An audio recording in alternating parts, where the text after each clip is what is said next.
Okay, so the class is being recorded, and my name is Dr. Sameh, and this is EA300B, and this is, I assume, is it our fourth or fifth class? I don't remember. Fourth, right?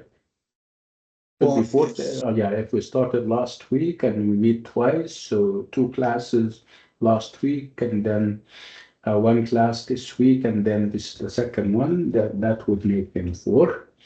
So this is our fourth class. Again, it's children's literature, and we're doing picture books and full-fledged novels. So we started off with The Tale of Peter Rabbit, and today we're doing Voices in the Park. We started last night, yesterday, and we're going to try as much as we can to finish Voices in the Park. So let's reflect on what has been happening over the past 2 weeks. What did we do? What do we now know about children's literature in general, and picture books, and all those kinds of things? Come to the mic and share.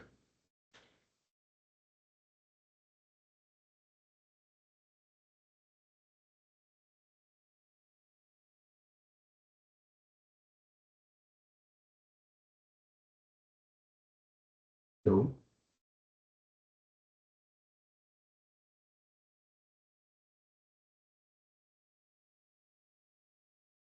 uh, mhm.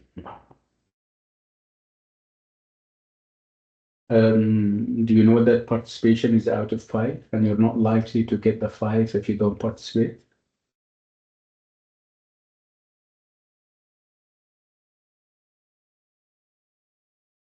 Okay. All right. Now we're done, like I said, with the Tale of Peter Rabbit. We said it's a picture book, of course, because of this kind of integration that we have between the text and the pictures. And we said that the pictures are very integral to the whole experience. You cannot really, I mean, and fully understand and appreciate a picture book unless you engage with the pictures. And how do we engage with them? We need to analyze them. We need to break them down to their basic components. We need to crack their codes. Picture books have codes, and the images have codes, and we need to crack these codes. Do we have like a handbook or a dictionary of codes now? By now, we know how to do it. We look at the colors, we look at the changing seasons, we look at the characters and how they are drawn and portrayed, whether they are central or on the periphery. We look at the characters and whether they are presented within our line of vision, close up or far away, big or small, right? These are all things that you need to consider while analyzing a picture book. Again, with the knowledge that you garner from there, you are on your way towards fully understanding the picture book. We have done that with The Tale of Peter Rabbit. And again, it's no wonder that The Tale of Peter Rabbit is a classic. Classic in terms of this harmony between the verbal and the visual. When we spoke about The Tale of Peter Rabbit, we also spoke about whether it's one of a kind or it follows a line of tradition. And we said that it does follow a line of tradition that can date all the way back to the ancient Greeks with the Aesop. And we do have an article on that. It's called Aesop and the Shadows, where the writer of the article is dating this practice back to the ancient Greeks with Aesop. What is this practice? It's the idea of anthropomorphism, where you normally have animals acting and behaving like human beings. Um, so this is happening with the tail of Peter rabbit. The idea is that with ancient anthropomorphic practices, we have this element of moralizing. There is a moral lesson. That's why we call those practices fables. So if you have a story where animals behave like human beings and they have the qualities of human beings, and there is an element of moralizing at the end, this is called a fable. So people are divided over whether the tale of Peter Rabbit has this, moralizing and educational uh, um, element or agenda to it or not. And we said that for most scholars and critics, yeah, I mean, the writer is very ambivalent on which stand she is taking, whether she is for what Peter did or against it. Again, the ending is also very ambivalent, is very ambiguous. You don't really know whether the chamomile tea is a tool for nursing Peter back to health, and this is out of care and love, or whether it's given as some kind of punishment because everybody else in the household is eating normal, diversified food. Um, so this is one of the major issues that we're engaging um, in and with. We also spoke about the relationship between Mr. McGruger and Peter and what kind of impressions are we getting out of the this kind of chase, and whether Mr. McGruger is justified in perhaps protecting his property, or and in this sense, Peter would be trespassing and would be invading, private property, and you can look at it from a different angle, believing that this is nature, this is outside nature, and nature is not created for the convenience of one single species over others. In this sense, Mr. Magruger is infringing on what is not his. So, and what is not his is obviously outside nature. So the idea of having private property in outside nature is obviously artificial, is something that human beings created and invented. And obviously Peter is he feels that this shouldn't be the case. Nature should be up for grabs. And he does, that's why he doesn't find it kind of disobedient if he doesn't follow his mom and go to Mr. McGruger's farm or garden. So it's you would think of it along the lines of settler colonialism upon the part of Mr. McGruger, where obviously Peter would be colonized, is the colonized, while Mr. McGruger is the colonizer.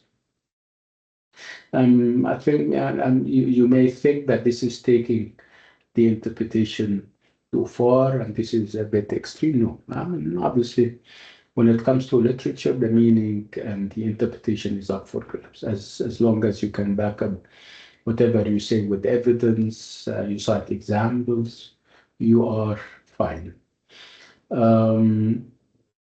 Again, the major issue that we're grappling with in the Philo Peter Rabbit would be whether what Peter did was done out of curiosity, being a child, or it is a form of resistance and rebellion and all those kinds of big words. Again, everyone is entitled to his opinion, his or her opinion when it comes to that. You would have people who say, yeah, this is mere curiosity associated with kids always and everywhere.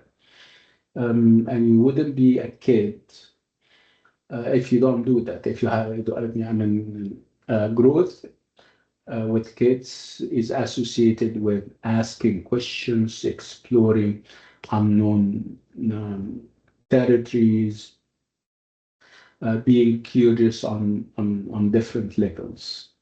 You would have other people believing, no, it's bigger than that. The whole story is a metaphor uh, for fighting back and pushing back against those who infringe on our rights as creatures of nature, where nature is obviously up for grabs. It's open for everyone, and no single species should give itself the privilege and the right to control nature, to decide where there should be houses and where there shouldn't. Nature is for everyone. So obviously, Peter, in this sense, is pushing back against colonization and settler colonialism mentality as represented by Mr. McCook. So these are some of the issues that we engage in every time we talk about the tale of Peter Rabbit. Again, we need to also set the tale of Peter Rabbit against the values of the Victorian age, because it is a product of the Victorian age with its very known tenets of respectability, obedience, conformity, and all those kinds of things. So this is presented in both ways. So you have the majority of population in the story conforming and obeying and following the rules. And by the majority, I mean the three sisters of Peter, for example, and the other species even.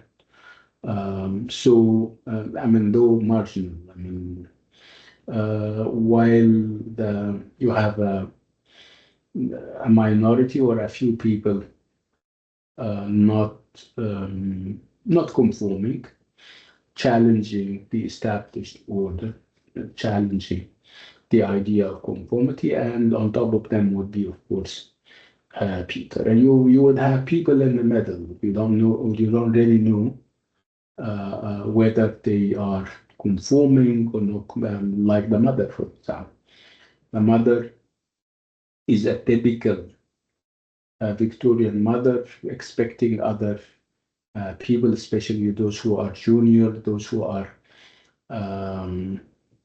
not as old, to follow authority and to kind of obey. But on another level, she herself is not giving us the example of the typical Victorian woman who who shouldn't be in a place of authority, dictating what people should do. Again, for obvious reasons, because her husband was kind of killed and stuff. So she has both. I mean, you cannot really know whether, yeah, she represents the Victorian age or the Victorian values, or challenging them. This is as far as the tale of Peter Rabbit is concerned. Now we're going to shift gears and move all the way to Voices in the Park. We started yesterday. We read a picture book together and we came up with ideas. And I shared the book so that you can read it on your own. And I don't know whether you have done that or not. So, guys, if you have read, again, if you have read Voices in the Park again after we have read it together in class, raise your hands.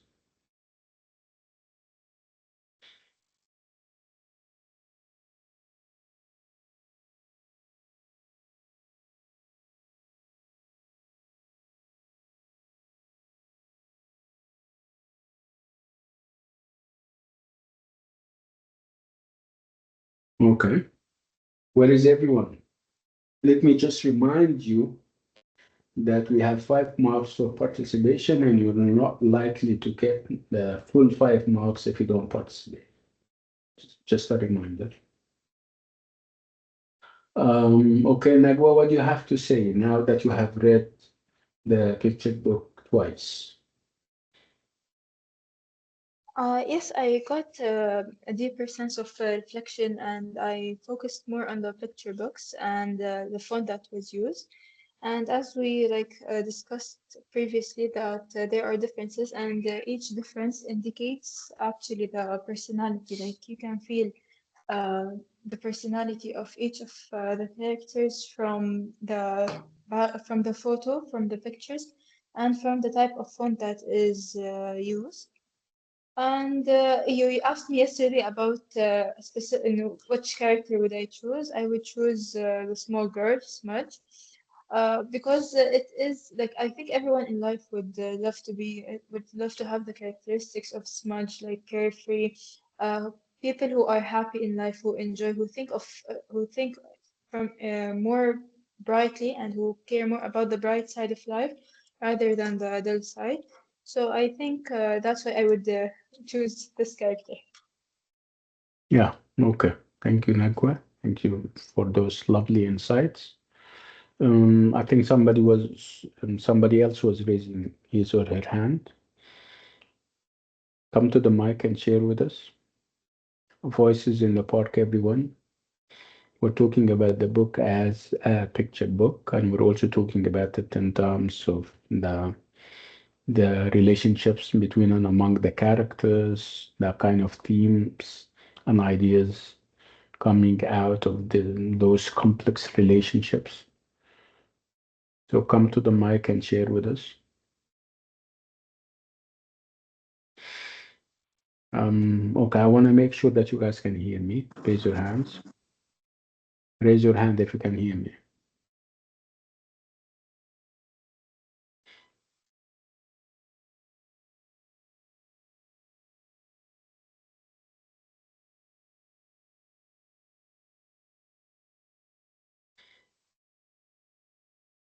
Let me make sure that I think my WhatsApp is open. That's why I keep receiving notifications, and I hate that. Okay, طيب.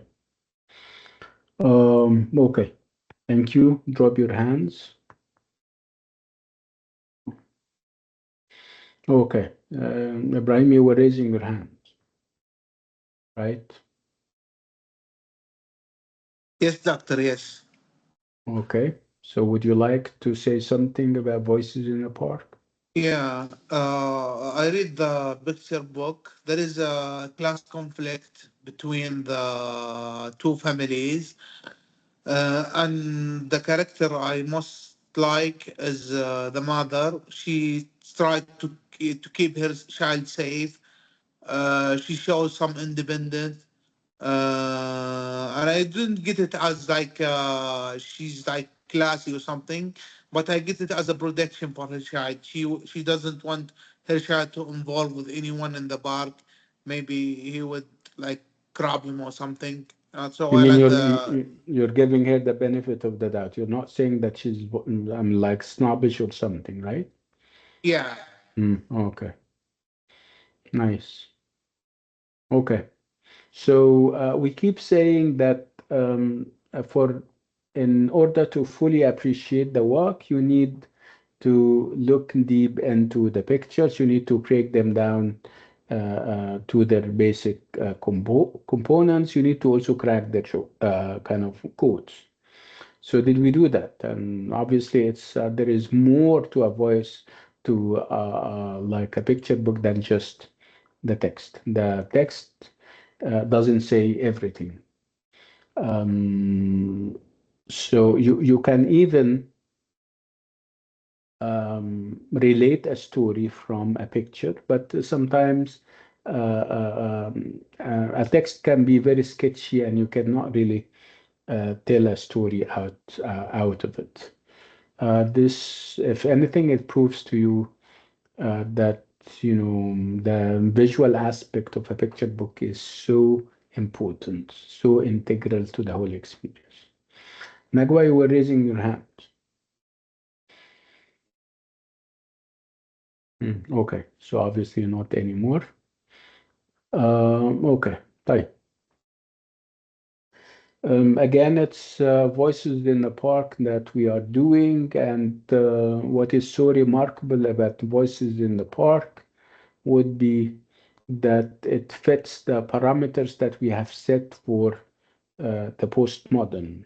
It is also written in the postmodern, not, I mean, early postmodern era. We're talking about the end of what? When was it written?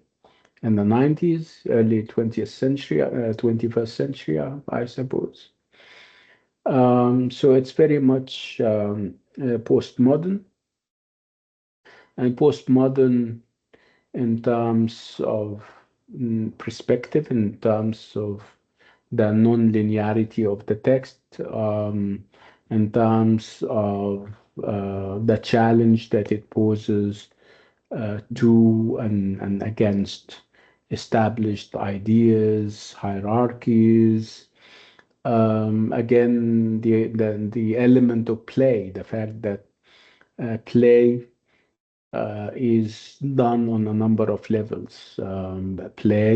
Playing with the characters, playing um, with the style, with the fonts, with words.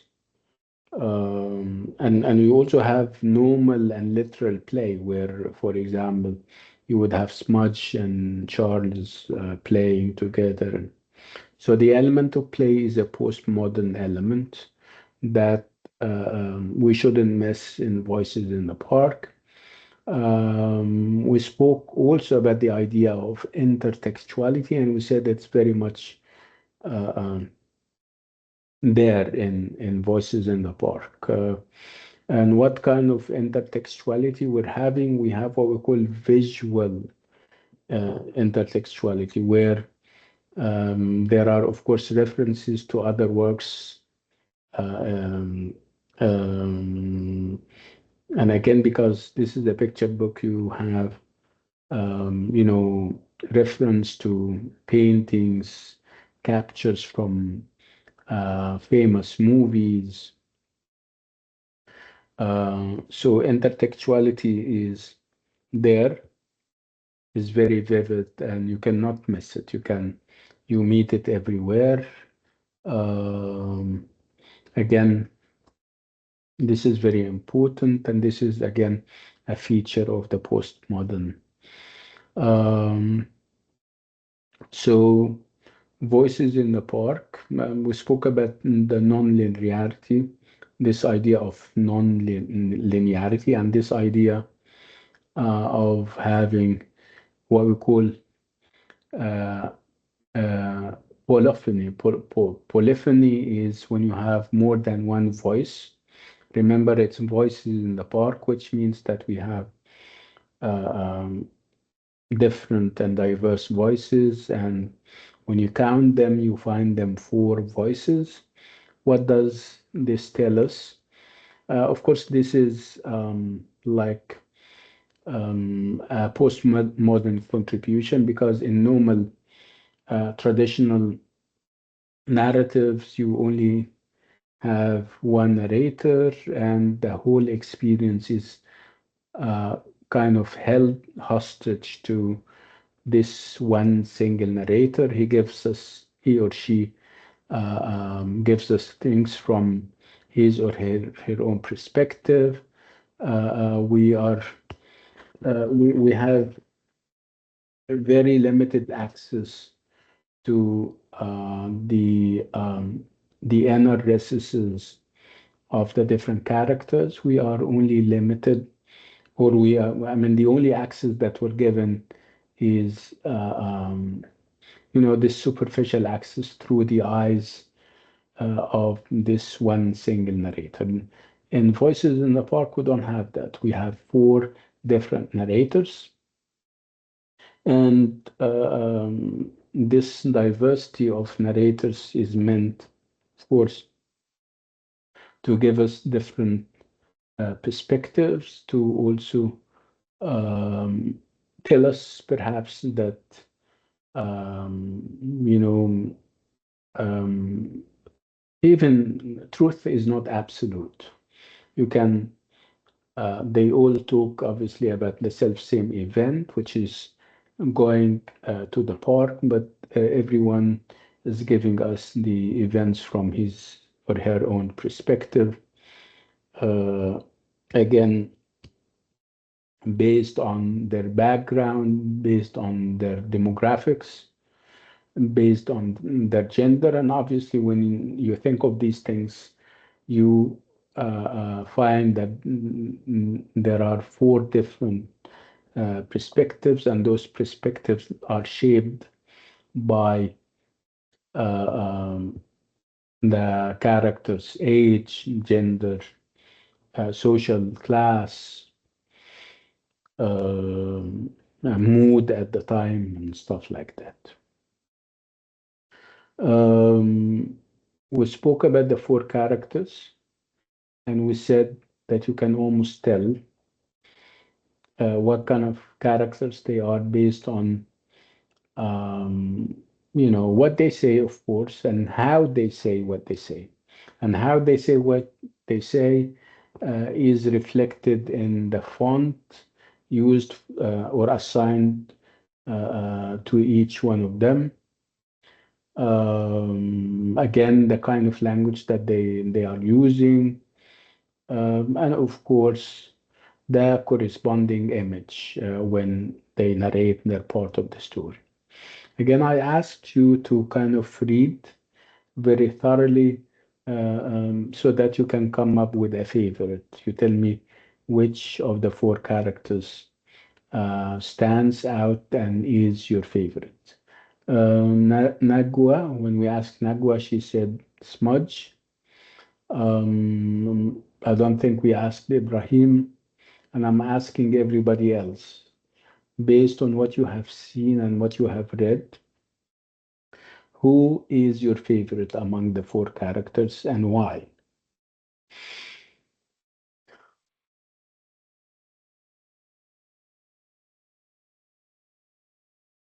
Yazan. Hello, doctor. I Uh, didn't attend the last class, but I've read uh, the picture book, Voices in the Park, about to today morning since I arrived my home. And mm, my favorite character is also Smudge because also like her dad's like how he's feeling and how his life is, but also she is so friendly and she likes to play with Charles, even if when she saws him when she sees him sad and sitting beside his mom, and he wanted to play, but his mother was so strict with him, and she's so cheerfully also. So you're basing your assessment on the idea that Smudge of all the other characters is the one who reaches out to other people. She's very flexible and very cheerful. Um, yeah, that's a good point you're making, Yazan. Thank you, doctor. And you're welcome. Anybody else?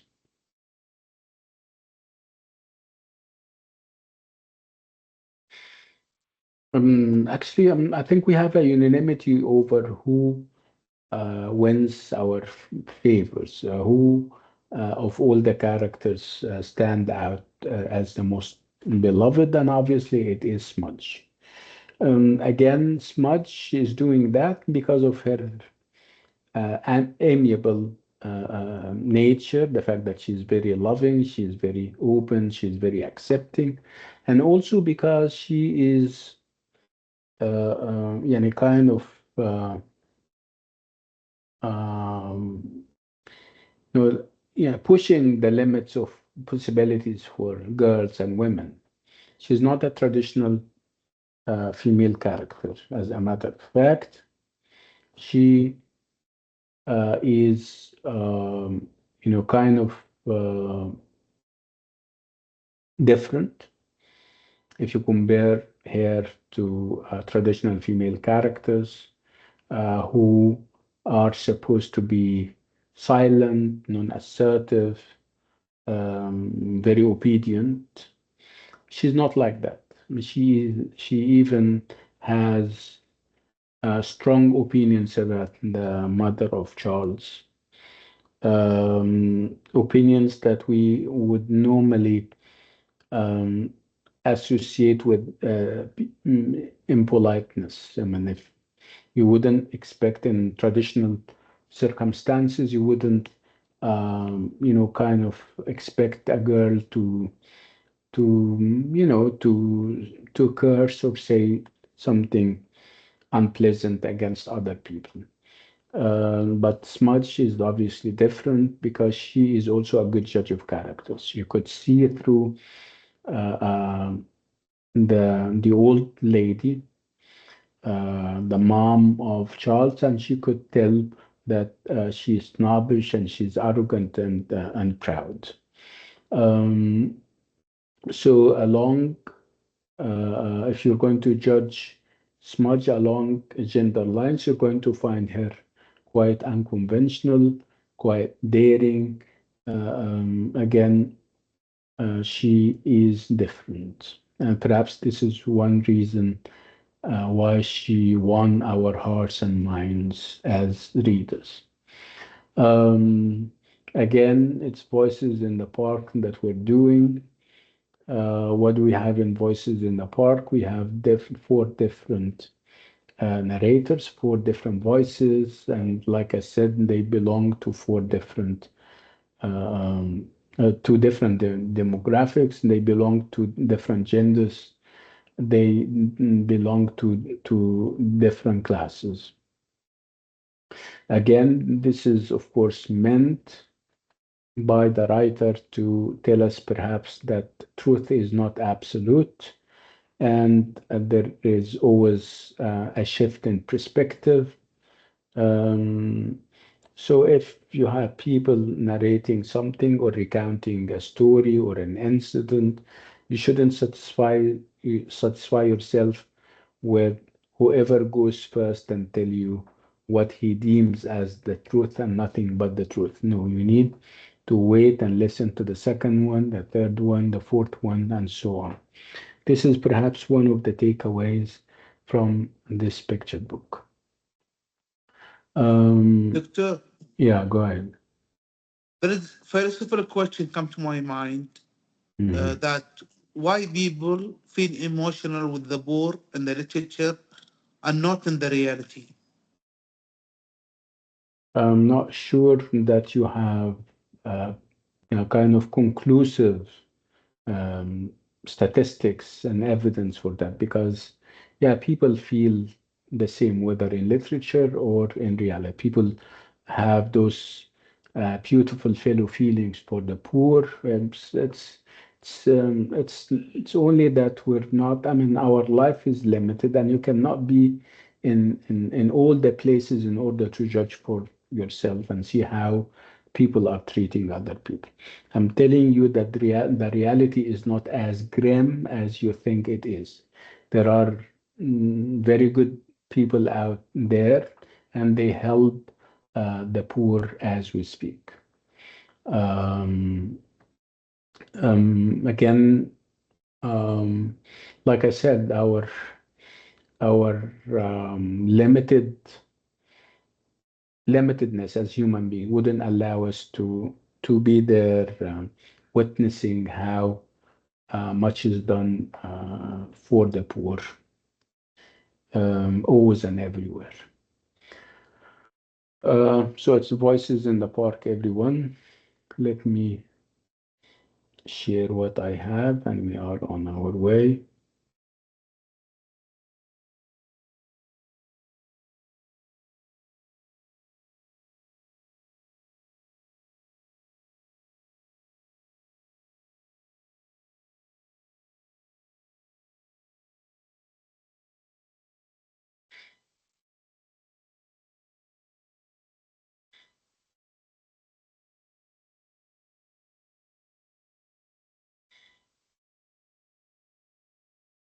So I'm sharing my slides. Can you see them? Or my file? Yes, doctor. Yes, we can. Okay. So like I said, the title itself is very revelatory of what we are in for. It's voices, which means that we don't only have one voice or one narrator. We have four voices. And where are we? We are in the park.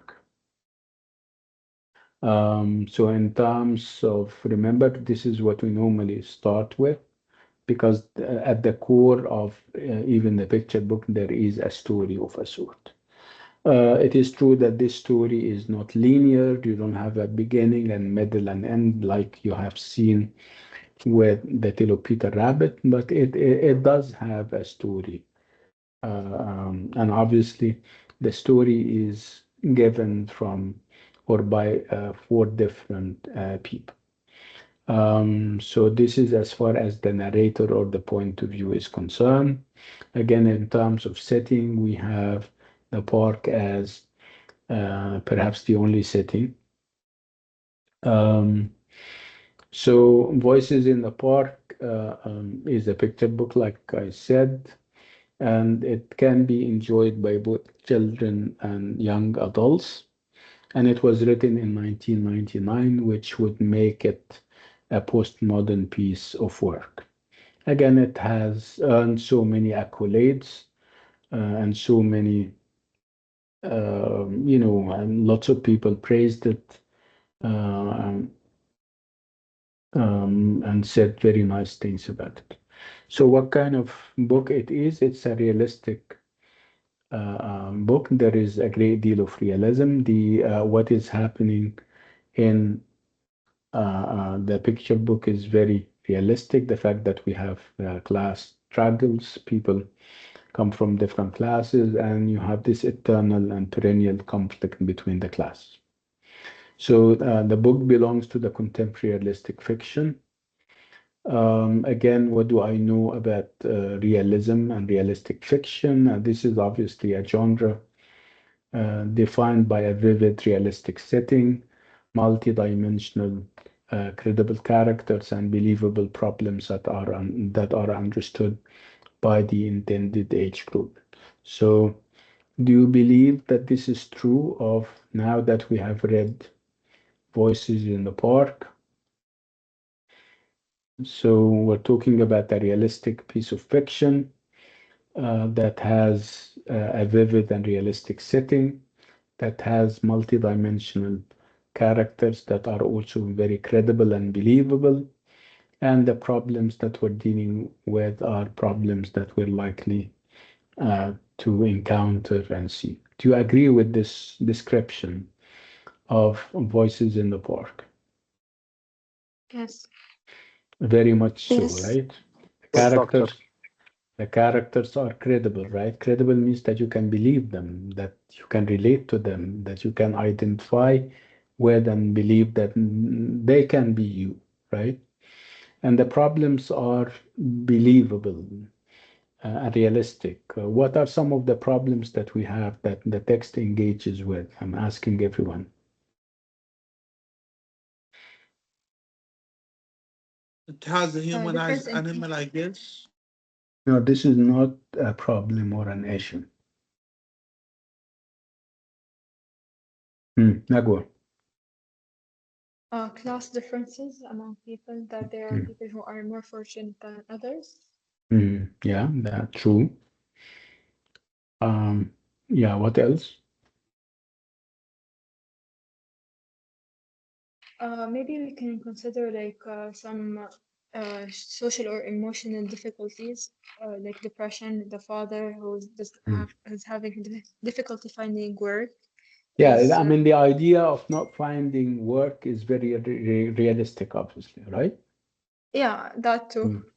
Yeah, yeah. And also the idea of parenting and how you raise your kids. We have different styles of parenting, right? We have the style of the mother who is dictatorial, who is, you know, very controlling, and that would shape and affect the character of the child. The child, Charles, is very wimpy. He is not very motivated at all. He is not. He doesn't take initiatives, right? And this is obviously the impact that the mother has on him.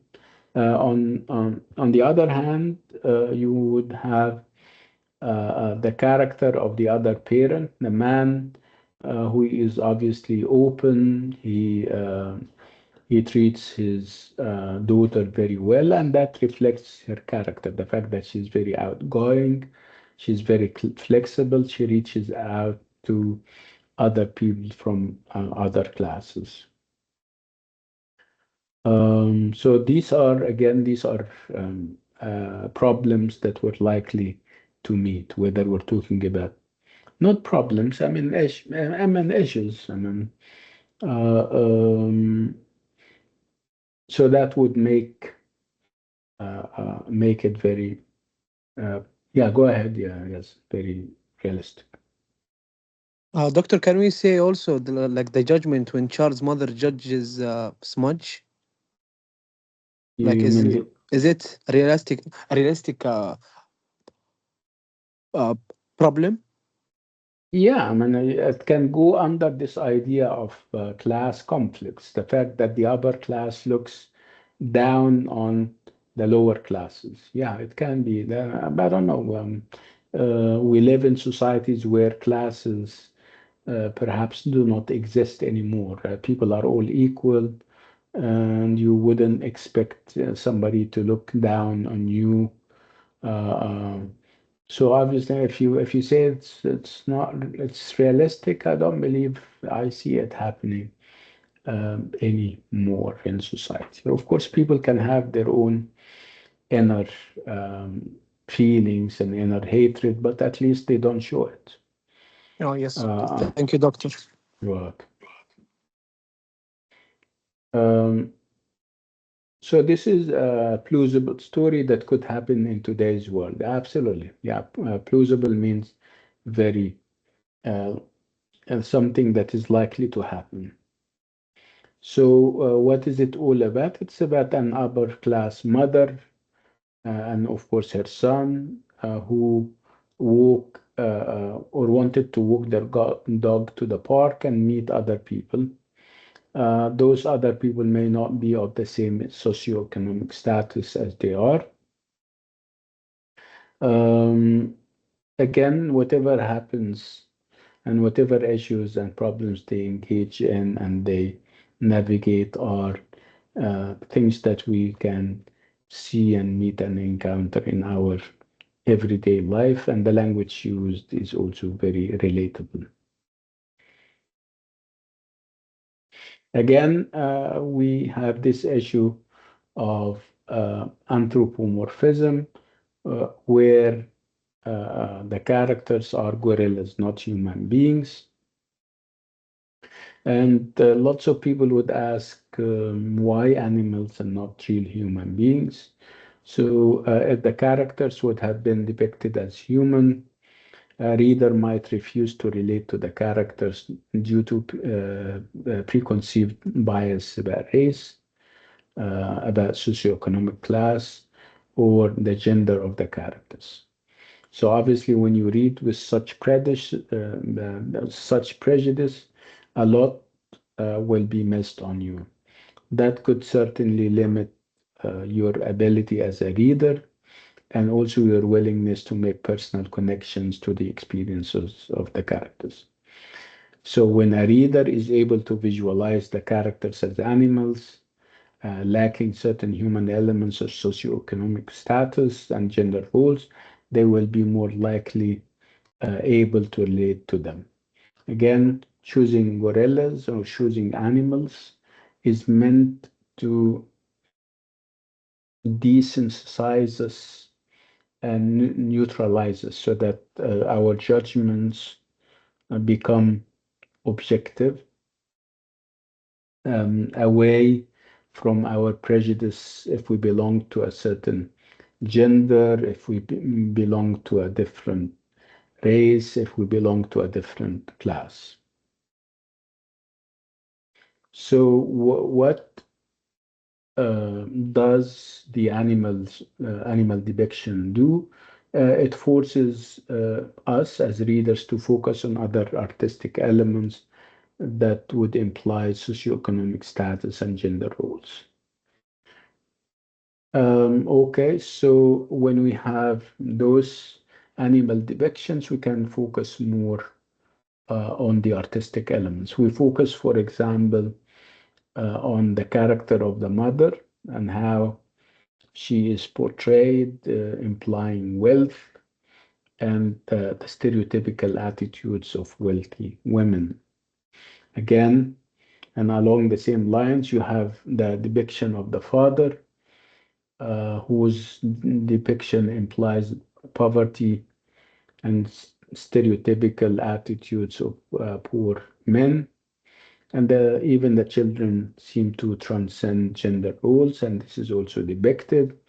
You have the boy taking on a female gender role, while the girl is assuming the role of a boy. Remember, traditionally, a girl is supposed to be silent, shouldn't reach out, should be non-assertive, and this is obviously not happening. What is happening is that Smudge is very assertive, is very outspoken, is very outgoing, while Charles is obviously um, doing stuff out of keeping with his role as a male, traditional role as a male who should be assertive, strong, independent, and everything else. Again, if we focus more perhaps on the textual elements, you're going to find that with this text you have four separate stories, each with its own voice. Again, towards the end, we have this blending of the voices to create one semi-ambiguous ending, which would let the reader to, the reader to, or readers fill in the holes. So the art does the same thing, relying on the reader to come up with the actual relevance. Again, there is a great deal of talk about this idea of point of view. From which perspective are we seeing the events? And obviously, the answer is that we have four different voices, and each voice is told from the point of view of the character uh, involved throughout the story. So, why do we isolate each of these points of view? Ashley Brown is allowing the reader to see how each character perceives one another and what actually happens to each character in these missing pieces of the story. Actually, it's like having a puzzle with different and disparate pieces, and you try to put the pieces together. Again, the first point of view is from the perspective of Charles' mother. And of course, you still remember when she saw Smudge's father, she describes, uh, and her description is very frightful. She calls Smudge's dog Albert a mongrel, which is obviously a sub category of animals or dogs that are not very uh, um, it's not a high quality kind of dogs, but it's kind of derogatory and meant to not dehumanize, degrade the dog, and even referred to Smudge as a very rough looking girl. Again, you can almost tell what kind of woman she is. So her point of view clearly tells us that she looks down on these three because they look different from her. She sees them as belonging to a lower socioeconomic class.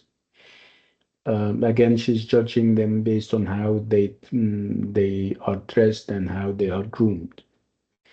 Again, if you would go and look at the text, you're going to see those negative words and attitudes. And then we move on to the second point of view, which is obviously pitted against the first one. It's Smudge's father.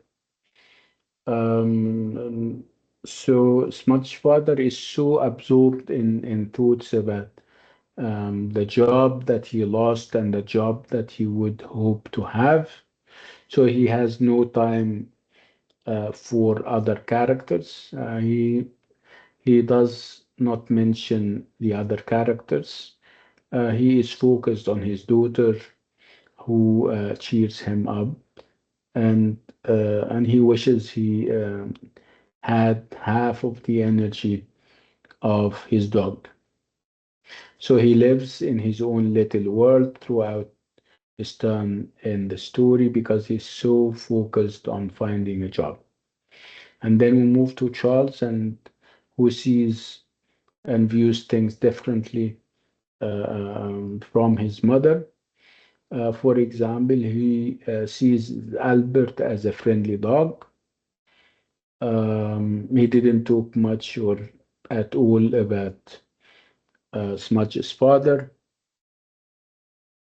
And remember when he started talking about Smudge, again, he was a little bit taken aback by the fact that she was a girl.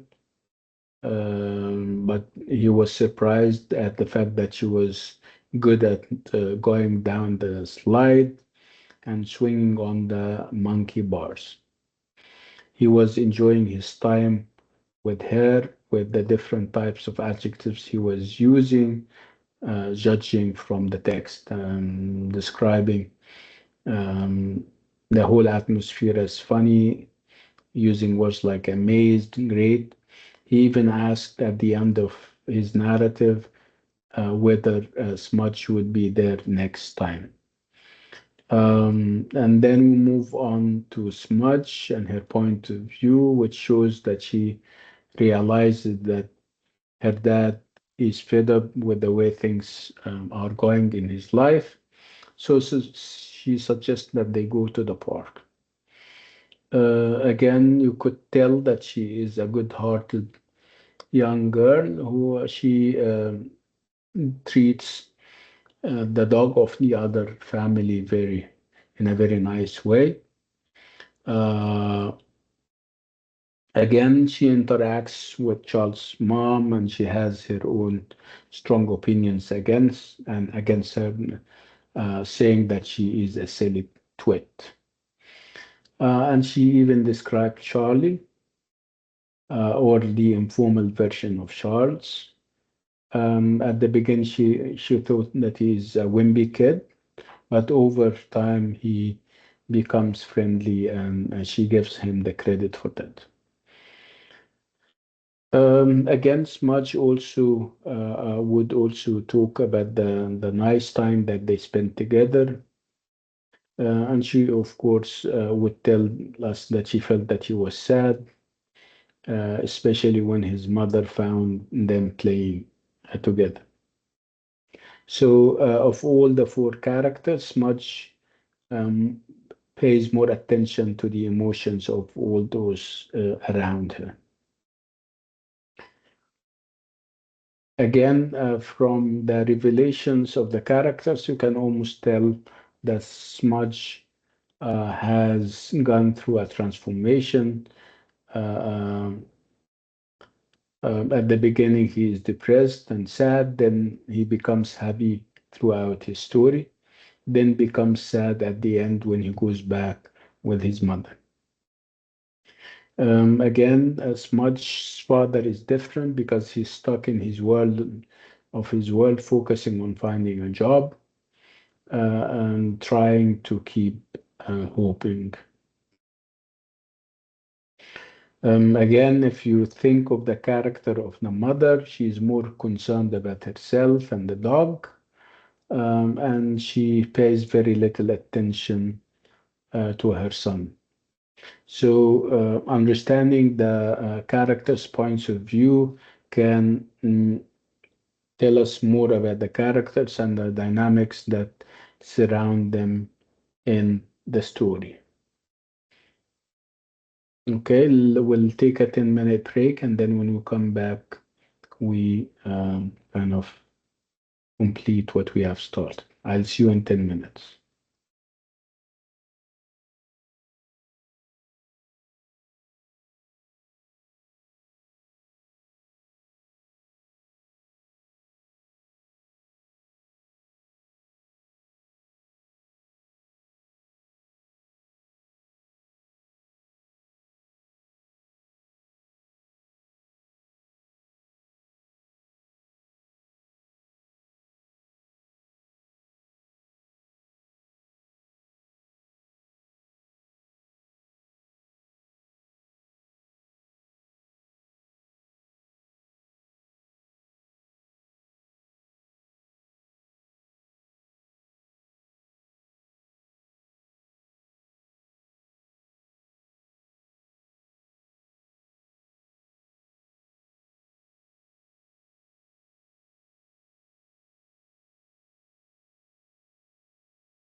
Hello, can you hear me?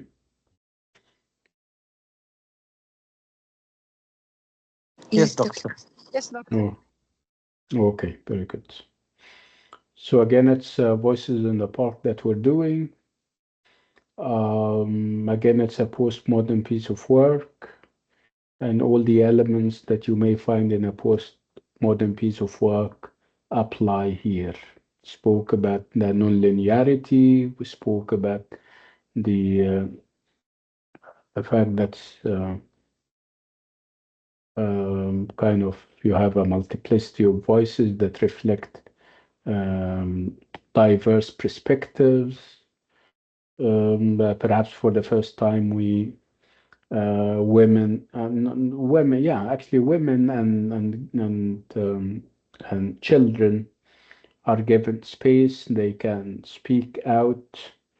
They can have a narrative of their own. They can um, contribute input and perspective. And this is perhaps something and a privilege that only the postmodern, uh, um, era or age is affording minorities. If we consider women minority, if we consider children a minority too.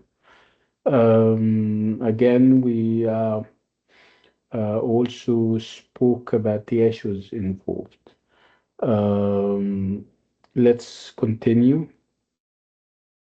Again, um, this part wouldn't have been there if we're talking about um, a text, a pure text where we don't have images. But since we have a text that has uh, corresponding images, which at times become more important and more integral, uh, um, um, I think we should talk about the font and the text choices, and obviously they mean something. So people may say that the font is belongs to the text, but you need to also note that font and the way it is made is very pictorial, pictorial from the word picture. If you look at the menu of fonts, what distinguishes between them, as you know, is how they are drawn. So this is verbal because it's font that we write with, and this is also visual because of how the font is drawn, I mean, tilted from one side. And let me just give you an example from even the word file that I'm using. So if this is the file that I am using, and again, as you can see, these are the different fonts. What distinguishes one font from another would be how it is drawn, right? So this is, let me give you an example. For example, this is Times New Roman. Again, this is different. Obviously, this is different. This is different. This is different. See, these are all, um, yeah, it is true text, but it is drawn and it is made in certain ways so that they can reflect something visual. It can also give you meaning. Okay, so that's why we're focusing in this picture book on the font choices. So as part of the textual elements, it is important to notice the different types of font styles, which reflect the different voices of each character. I would like you to think back of what kind of font styles each of the four voices used. Think of Charles' mother, for example.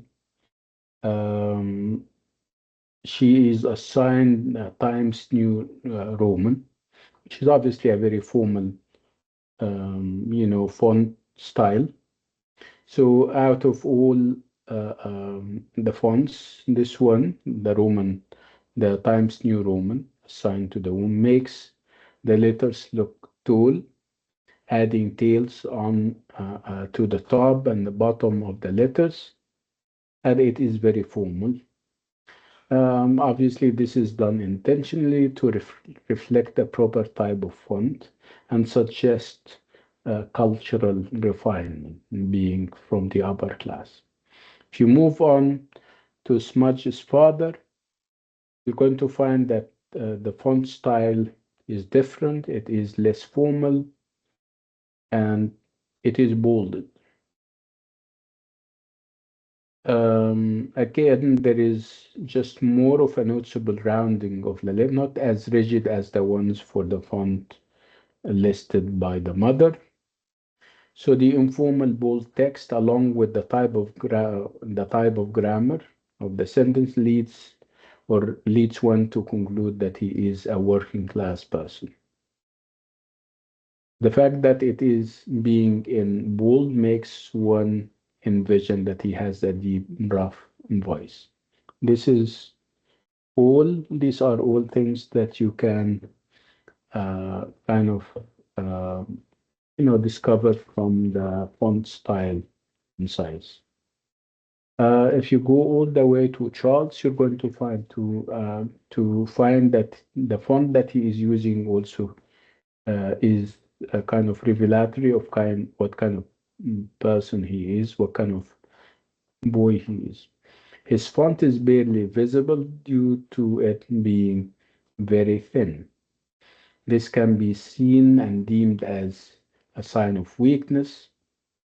This can be deemed as seen as a weak, you can almost tell that he is a weak boy who has a small voice, and also suggests that he is fearful of something or someone. Obviously, we're talking about his mother and her authority. Again, the difference and the comparisons are very clear between his font and that of his mother. And then we move all the way to Smudge's font style, which is a more fun type that would resemble the voice of a playful child. Like her father's font, hers is also portrayed in bold.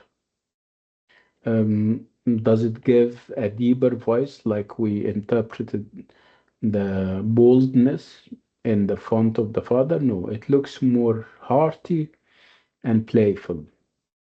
So as you can see, Brown carefully chose those fonts to portray an attitude to give the reader a glimpse into the four voices of the characters in the story. So artistically, the textual font is composed of lines that suggest the strength of each character's personality, the mood of each character, and the mood they suggest to other characters. Other artistic elements, because there are images involved, would include what kind of style we can glean from voices in the park. There are different types of art, and we have a couple of them here. One of them would be the impressionistic kind of art. Again, this can be clear throughout the story. Again, look at the different seasons and how they change. Um, look at the trees and how they change colors depending on who the narrator and who the narrator and whose voice we have. Um, Again, changing of colors would mean a change of attitude, a change of mood, and everything in between. And then we have the surrealistic art, where obviously we're not talking about something that meets the eye. We're not talking about something, I mean, we're talking about something that goes deep and you come up with conclusions. It's more of the psychological type. So serialism and surrealistic styles uses visual imagery from the subconscious mind to create art without the intention of logical comprehensibility. So it's not logical comprehensibility that we're targeting here. We're talking about the subconscious mind and the effect that visual imagery would have on that. So this art style is used in Smudge's illustrations, and also with her father's illustrations. It filters how she perceives the world. It contains startling images of fruit-shaped trees, multicolored light posts, gorilla statues with swimming trunks on, and trees in the shape of gorilla heads. And we have so many examples. Some of them relates to smudge, and some others would, perhaps be associated more to the mother and how she looks and what she dresses and so on. And then we talk about the illustration itself, the drawings and where they are on the page. And what is it that the characters are surrounded with? For the mother, the illustrations are surrounded by clear, straight edges and corners for the border. In Smudge's father's case, it starts with him sitting on the couch, showing three dimensionality, when including the shadow behind him. And then we have the next or the following page, which is full bleed illustration without borders. It's only for at the end of the page that we have what catches the attention and what adds visual information to the text. And then you move on to the third page, and the different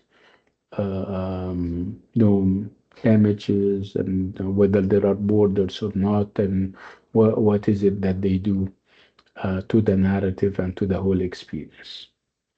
And then there is talk, because again, we're talking about images, we're talking about line, what kind of shapes, what kind of texture, color, and design.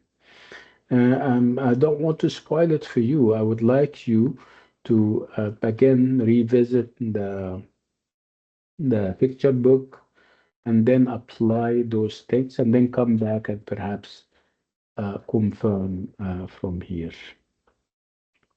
And then we come to a very important aspect of this journey, which is the idea of interpretation. What kind of messages is Brown trying to get across to us, and how he is doing that? Remember, we said that this picture book is about class struggles and economic status and race.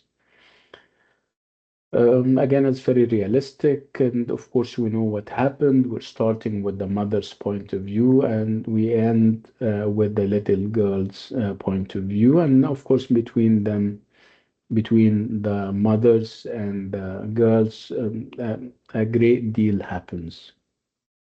And of course, from the pictures, you can tell what kind of individual the mother was. The fact that she is first, we're starting with the rich, she's rich, and we're ending with the poor, lost. And then perhaps this is an indication then that this is how life goes. So this is obviously a good representation of classification and how money can determine our order in life.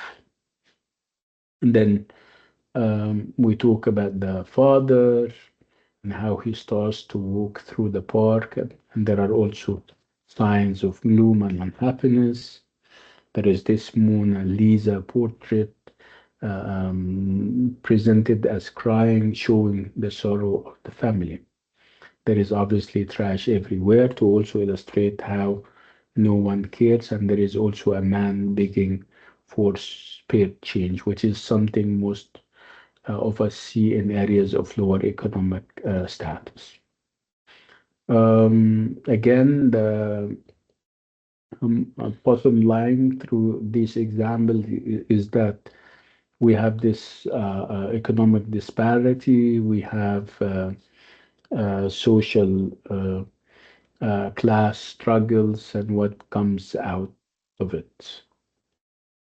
And this is the end of the notes here.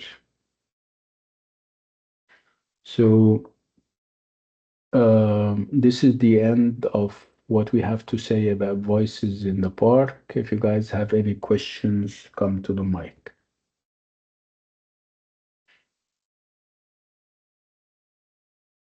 Doctor, there's no critics for Voices in the Park. Yeah, we have, I don't remember the name of the writer. We have this postmodern experiments. This is a very important, kind of article that I would like you to read. And where can we get notes and videos and everything in between? I think I sent you something. I sent you my things that I have on my YouTube channel. One of them is about voices in the park. It's like 17 or 18 minutes long. I would like you to go through it, revisit the text, and look at the images one more time. Um, Study the themes and the ideas coming out. Look at this idea of intertextuality, and because it's there in every corner of the picture book, especially visual intertextuality. This is basically it. Um, when we meet next week, we're going to start the other side of truth, inshallah. If you don't have any questions, we're going to call it a day. Nagwa, go ahead. Doctor, I just want to make sure for the midterm exam, the stories included with us are Voices in the Park and Peter Rabbit and the other side of the truth. Is it Uh, included as well? yes, the other side of truth, and this is what we're starting next week, inshallah. Okay, and doctor, for studying for the MTA, it's just that I don't know from where to start. Like, shall we study from the book or rely on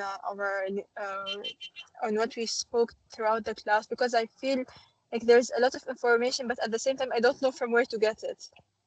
Well, I mean, you absorb all what we do. I mean, I sent you even this new invention. I mean, Google LM, I don't know what it is called, this device. I turn whatever I say here into podcasts, very accessible for very easy to Yeah, kind I of, heard the one of yeah, Peter yes. Rabbit. Yeah, you're going to love them, go through them. They sum up the whole idea. They are a very new way of studying.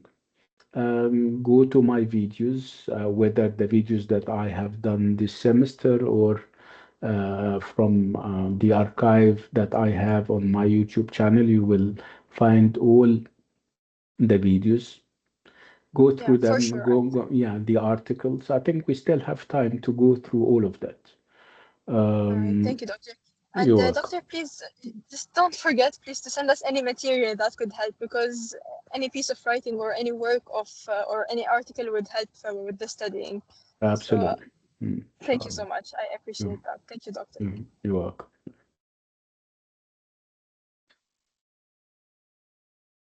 Okay. So with this, we come to the end of today's lovely class, and I'll see you next week, inshallah. Assalamu alaikum. Thank you, doctor. Thank you, Doctor. You're welcome. Bye bye. Thank you, Doctor.